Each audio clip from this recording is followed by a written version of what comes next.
Hi guys, in this video I'm going to make an owl cake tutorial.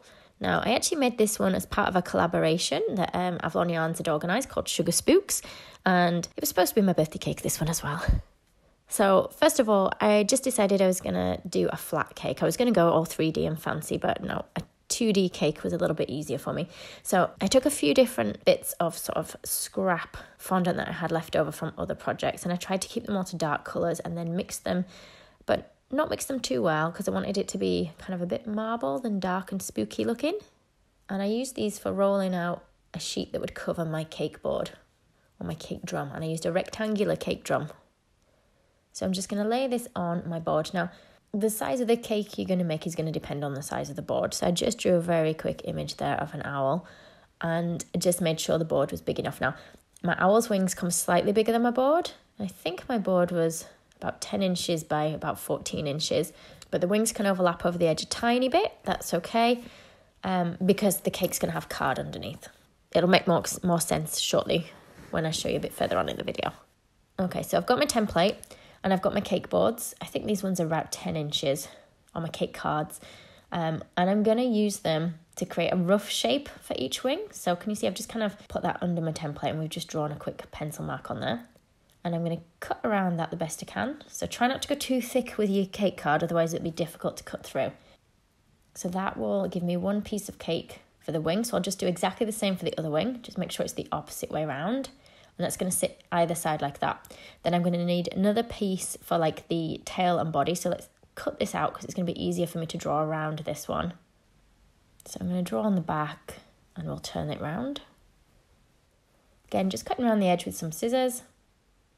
So we've got our 3 pieces now that we'll put together to make our owl. I'm actually going to make each cake or ice each cake as a separate piece, and we're going to stick it together at the end on the board.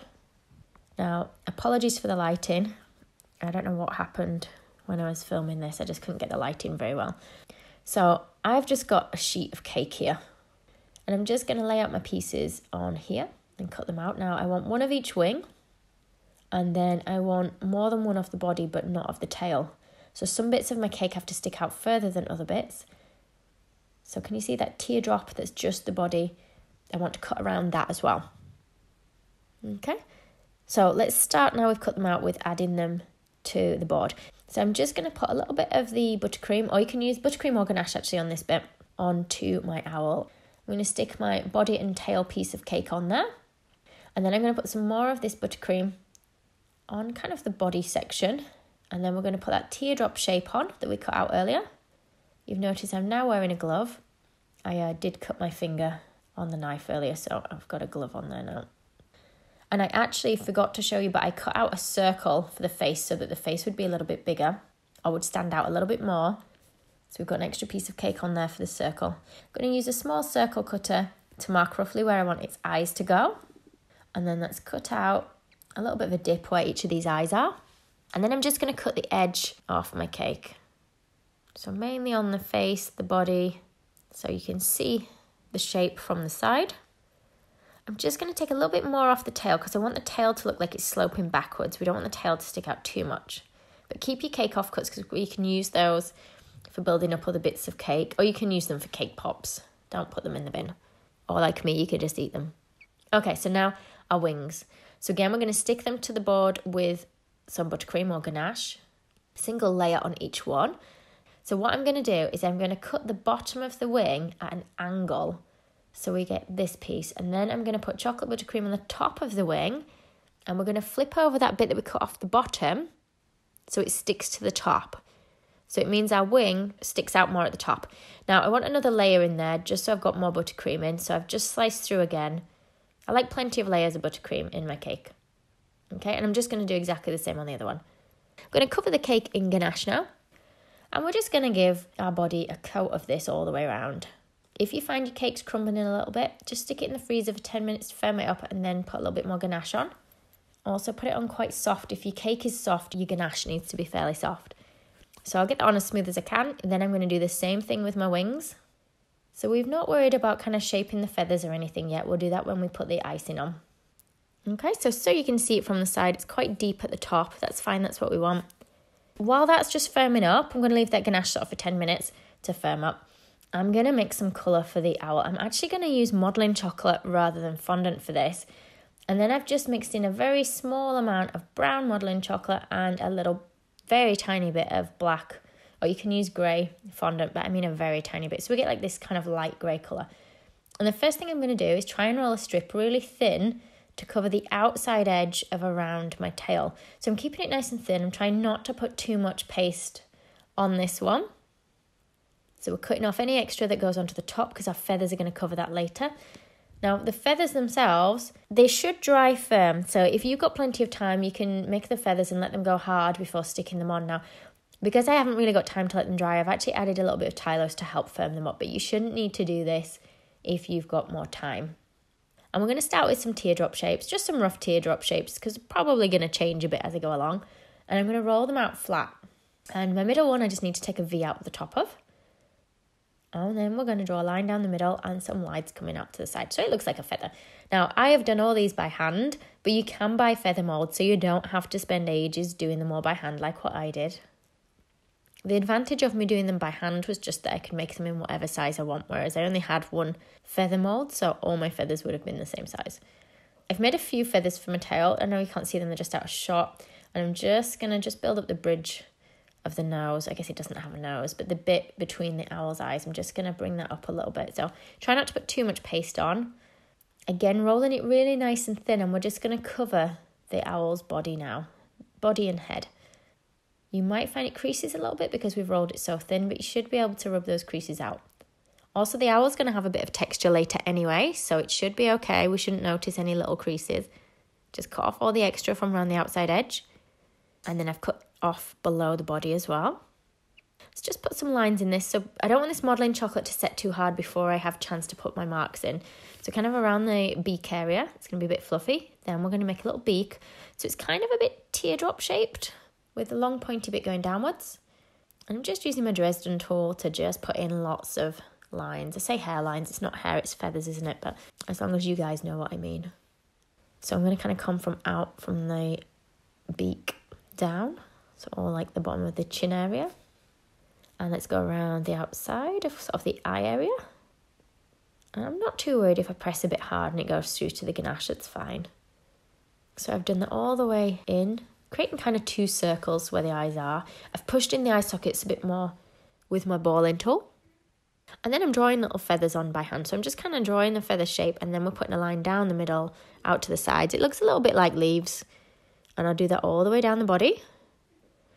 I've got 2 balls of black paste for the eyes, and we're going to push the balling tool in the middle to kind of hollow them out a little bit.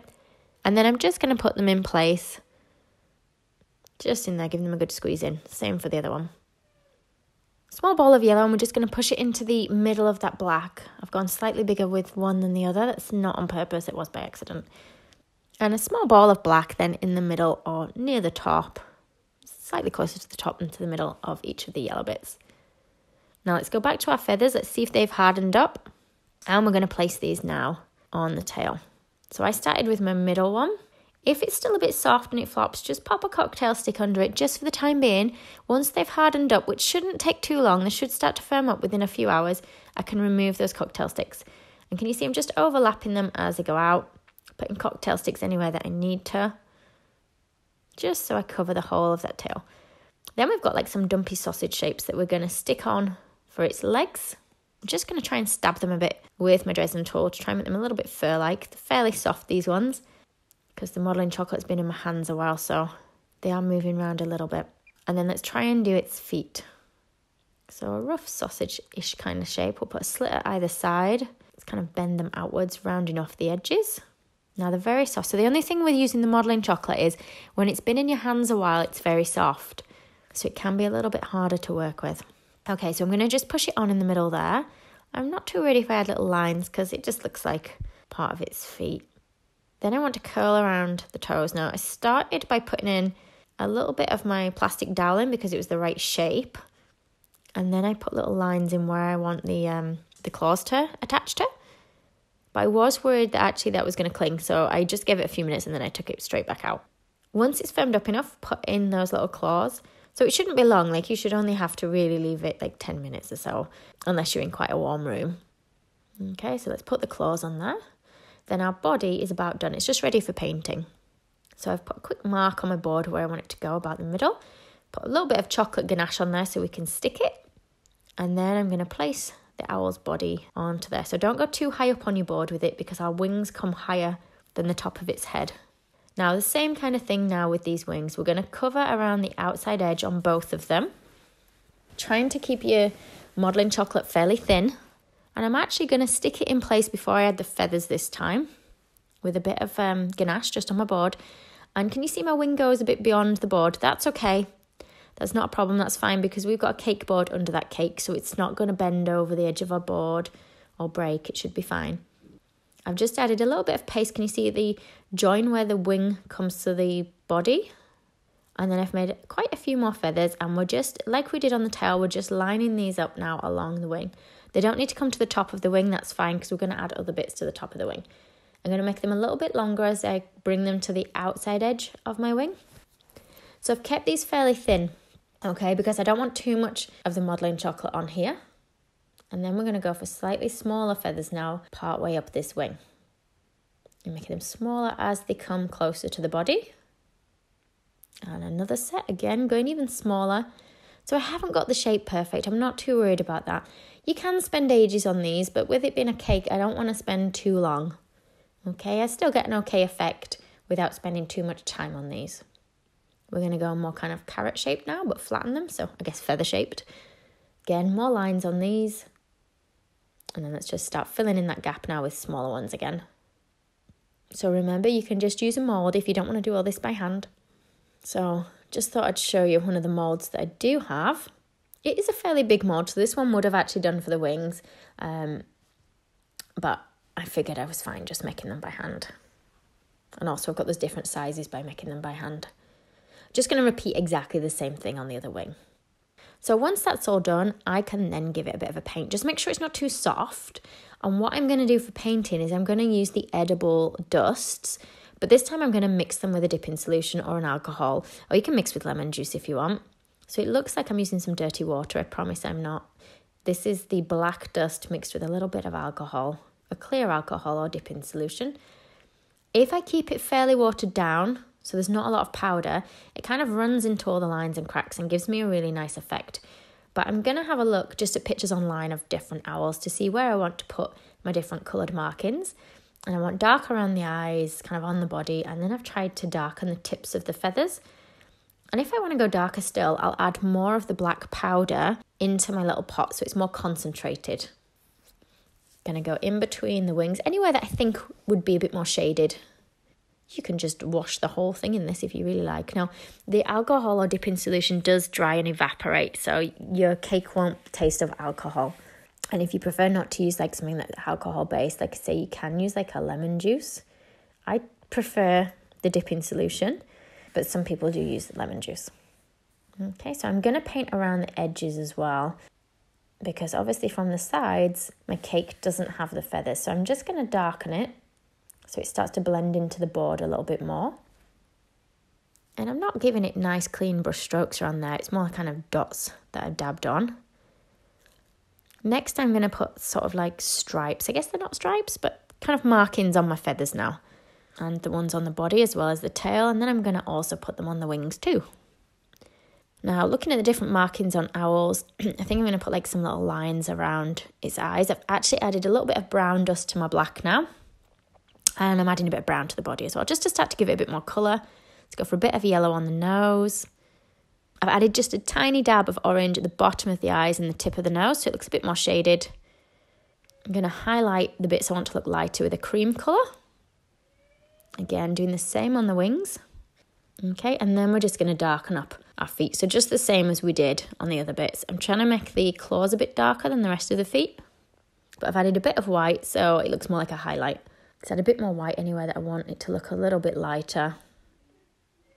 Now I said our markings on our wings, because it's really going to bring it to life a bit more now. And see, I've just got my phone in shot. That's just where I'm looking at images online of different patternings on the feathers. Because it's always nice to have something to use as a reference or a guide when you're doing this. But you can obviously paint your own patterns as well. You don't have to use anything for reference. I'm going to put lots of little kind of stripes on all those feathers at the top of its wings. Do the same on the other one. Then once you're happy it's all firmed up, you can pull out your cocktail sticks because you don't want to leave any cocktail sticks in when you're serving it. I'm just going to add a little dot of white to each eye. Again, it's just the edible food colour that we're using, just to give its eyes a little bit of sparkle. And there it is, all finished. So this one I did as part of a collaboration for part of the Sugar Spooks, which was organised by Avalon Yarns. And it's part of a haunted house theme, which many different cake decorators have taken part in. I filmed mine so you guys could see how I made it. Also, I wanted to make it because I needed a birthday cake for myself too. Hopefully you've enjoyed the video. Thank you for watching. If you liked the video, be sure to hit the thumbs up button and leave me a comment below. You can see more of my tutorials by clicking on the images on screen now. If you haven't already, make sure you click the subscribe button to stay up to date with my future tutorials. There are also links in the description box below where you can find me on Facebook, Instagram and more.